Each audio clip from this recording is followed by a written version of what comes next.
All right. Good to get a win.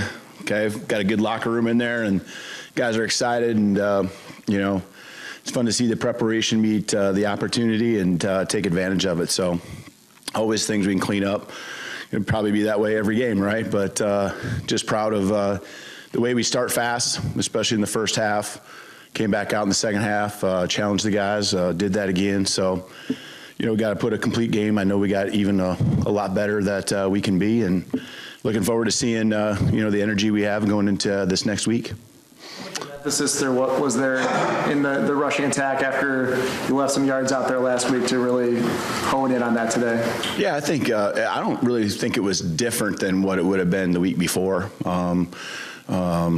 Same number of run plays, same thought process as far as making sure you got different concepts. I think that we continue to get better and continue to refine, and we're used to seeing our defense every day in practice, and all of a sudden you get something different, and that guy that you've been blocking on this play for 24 practices or 25 practices in fall camp, isn't in the same spot when you play someone else. And so I think that we continue to evolve, and we mixed things up and did some different things, but we'll do that every single week. So I think it's just a product of us just staying the course and going through the process of putting a game plan together and the guys executing it.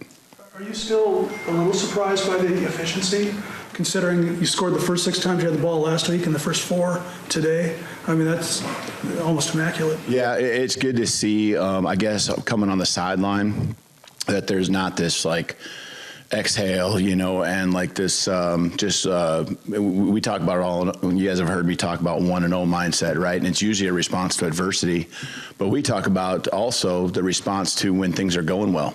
And human nature, right, is to let up and relax. And we want to play relaxed, but we don't want to let off the gas. We want to stay focused and have that intensity and that urgency for 4 quarters. And so what I like right now is we're coming off the sideline, and there's an expectation to go do it again, and then it's backed up by focus, effort, and a desire to be great, and that's what's really cool to see. That being said, I thought in the first quarter, just the first couple drives, and we had a few guys in a couple different spots. You guys saw that Rome didn't play, but we had a few guys in a couple different spots, and that little bit of just difference, with personnel affected sometimes how we lined up. One time there was a little bit of question on emotion, and then because of that took longer, and now the offensive line in their stance longer, and then we got a false start. And so just that rhythm that I'm talking about, by being perfect with our motions and our alignments and our shifts,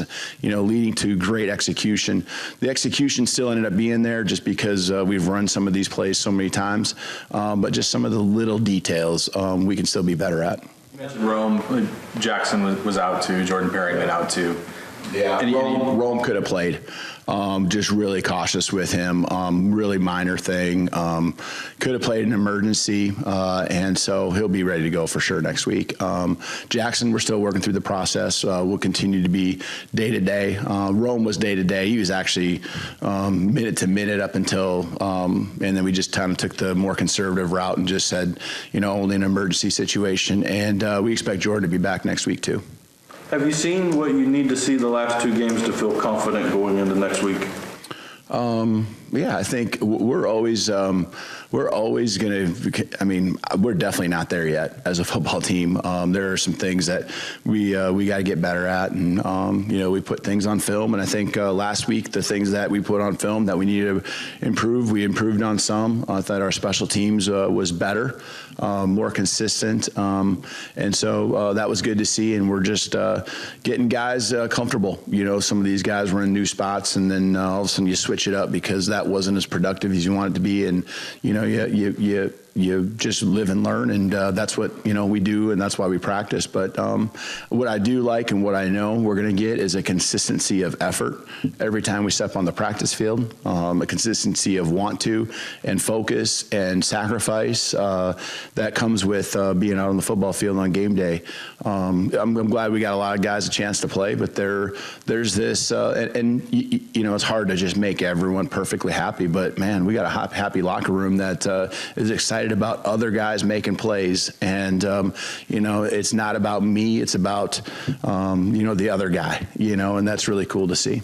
You got Richard Newton back today in garbage time, and you haven't been here for his full journey with his injury history, but what have you seen since you've been here in terms of him working back, and what did you see in terms of how he did today? Yeah, man, it was the smile on his face was worth $1 million. I'm just really, he's a really cool kid. I've really got a chance to see, there were some things that just even this summer, I saw some things with his personality. I'm like, oh, that's cool, and he's really just so well liked by the team and his teammates. And, he's just been grinding through this of getting healthy and getting a chance to be out there. And I know it just seemed like it kept dragging on and longer and longer. But, seeing him go out there and, he was not going to avoid people there early in the game, early in his opportunities. He was going to have contact and be physical, and it was fun to see that and the smile on his face. So a guy like Richard, getting him out there, it means a lot to him, and it's fun to see. He's worked hard to come back. First career 100 games. What allowed him to have so much success there? Giles. Yeah, it was. That's pretty cool. Giles played a couple different positions in our offense. He played some of the stuff that he would normally do in those formations and personnel groupings, and then he also overlapped into some of the things that Rome would have been in for, and so. He got a little extra duty, and that was a bigger role for him. And he, I thought handled it really well. There was a knowledge piece to it because personnel groupings, formations, play concepts, and you can see that he's been processing things and worked hard. And because of that hard work, he was able to see success out there today. So fun to see the smile on his face too. Knowing he put out a great effort today. Hendricks missed a couple of early deep passes, but then he found McMillan and seemed to dial it in. Has he done everything that you envisioned when you brought him here? Yeah, I think some of those early ones, he needs to make that throw, but there's just a little bit different timing because there's a little bit different personnel in there, and that we practice it, but it's just all of a sudden it gets live, and you miss it by a step or two, and so and where a guy you thought was going to break it, even I know on the interception, just he getting on the same page, he thought it was going to come in sharper, and then he ended up having to throw over a guy and or kind of around it, and those are just the little things that allow us to now go into the film room and talk about it, and learning those lessons and talking through that scenario, because there's so many different looks that every play you get, and he's going to get a chance along with our receivers to be on the same page with a lot of different things that we just missed on. But like you said, he came back, made a strike to Jalen, and I know Jalen was wide open, but some of those are some of the hardest throws and hardest catches to make sometimes, and so they did what they were supposed to, and it was fun to see them hook up on that big long drive. Coach, you lost Jordan Perryman last week. Dewan Banks got dinged. You moved Julius Irvin over to corner. Are you a little bit concerned about depth at corner right now? Yeah, there is, and because those guys are the guys that also play a lot on special teams. Those are the safeties and the linebackers and the corners, and there's guys on offense too. But that's where just it does wear on you a little bit. And we knew going into the season it was one of those positions or those areas because of the special teams impact. They carry a heavy load, and so we're trying to build that depth. I thought Julius stepped in. I thought I seen progress from him again today. I thought he played a little more physical, and I think we learned. We had some growth moments as a secondary. Playing physical, and then we got called for some things, and then not playing as physical, and all of a sudden people are getting behind you. So there's growth moments and things to learn from, and what I love is just our mindset is, responding and taking the coaching and, trying to make it better the next time. When watching your defense, how much are you willing to risk, like allowing big plays to gain aggressiveness. You guys play a very aggressive style of defense, and it seems it's kind of risky. Yeah. I mean, if you're, that's right. It's a give and take. Aggressiveness is going to lead to maybe some moments where the ball's in the air and you got some one-on-ones. But we got to mix it up, and I think that's what our staff will do. Continue to do a great job of, and mix it up to where you don't know, when you're going to have those one-on-ones or when there's no help from a safety, and they do a great job, and I think we disguise things pretty well. But there's once in a while you're going to get those one-on-ones and 50-50 balls. With that cornerback depth, where is Elijah in terms of coming back? He's obviously missed the last couple of games. I think there's a really good chance he'll be back here this week too. He's not necessarily what I'd say day to day, but he's getting evaluated kind of every week, and there was actually a week ago I was thinking there might be a chance he'd be back this week, and so I'm optimistic that he would be able to come in and help us out, and he would give us some much needed help, for sure. He's run like he can run, and he's long, and he'd give us a lot of help there. You talked about, with your relationship with Ryan Grubb, and sometimes he just gets in a groove and you don't want to interrupt it. How good of a groove was he in today? And are you guys to the point where maybe you know what's coming next from him?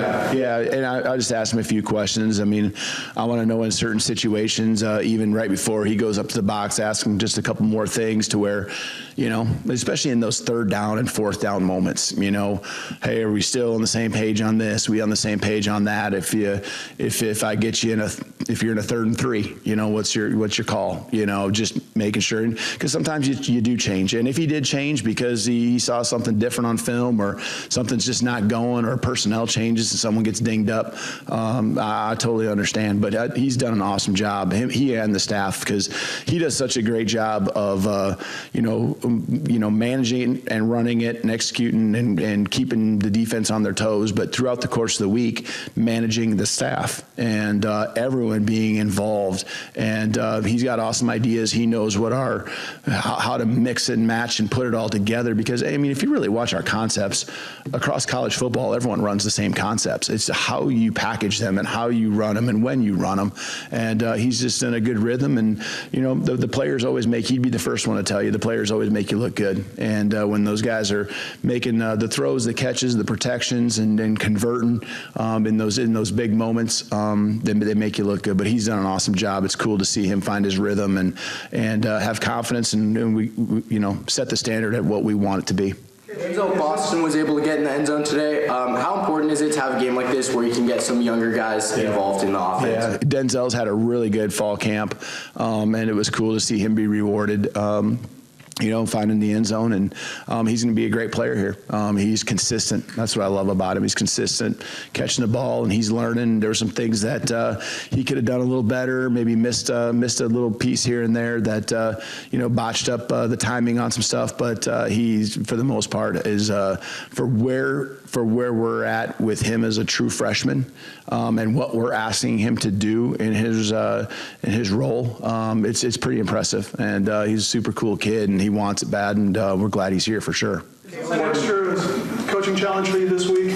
You guys had it somewhat your way with two, a MAC opponent and a Big Sky opponent, and now you take on the Big Ten. Do you have to? You guys have to step up as coaches to tell your team it's just not that easy. What's coming? Yeah, I think our guys know that, and I think that it's an everyday message that we have as far as talking about what our response to adversity is going to be, and hey, getting better and improving, and we call it the relentless pursuit of continuous improvement, and I think what we're going to find is when that adversity comes, because there's little at times here and there where the adversity hits us in a game, these first two games, but playing throughout the rest of the season, not just this next game, we'll find out what our locker room is all about. All the things when things are going good, but I'm confident in these guys. I feel like there's a genuine care and love that they have for each other, and that's going to come through, and we just going to continue to make adversity temporary, and move on to the next play. You guys had quite a few guys get involved in the passing game today. kind of touching on his question earlier, how important was it just to get a lot of different players involved and kind of get them experience on the field before you're playing teams like you are next week? Yeah, it's just going to be part of who we are offensively. I think last week we had maybe 10 guys catch balls, probably at least that again today. And the other part is guys getting out there that just work hard and practice. I mean, there's guys, sometimes it looks a little bit messy at the end of the game. Well, that's because some of those guys were on scout team the entire week, and the only reps they got were in a walkthrough before practice, and now we get them some action, and it doesn't always go perfect, and that's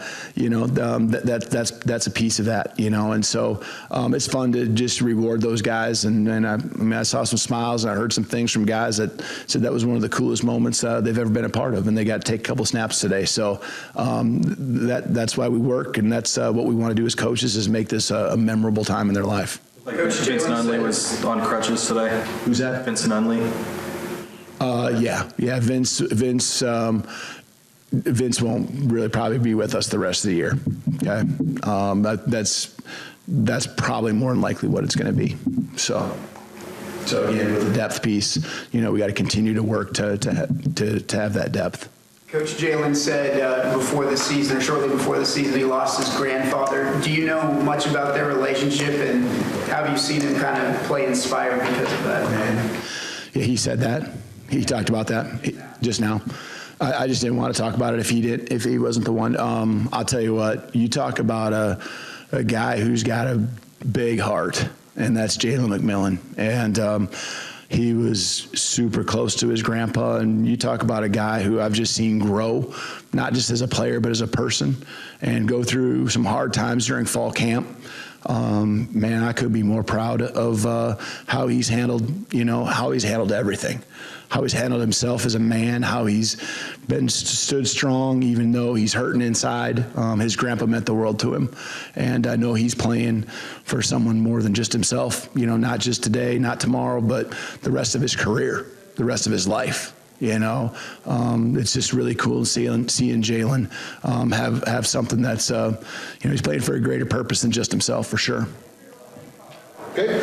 All right. Thanks, everybody.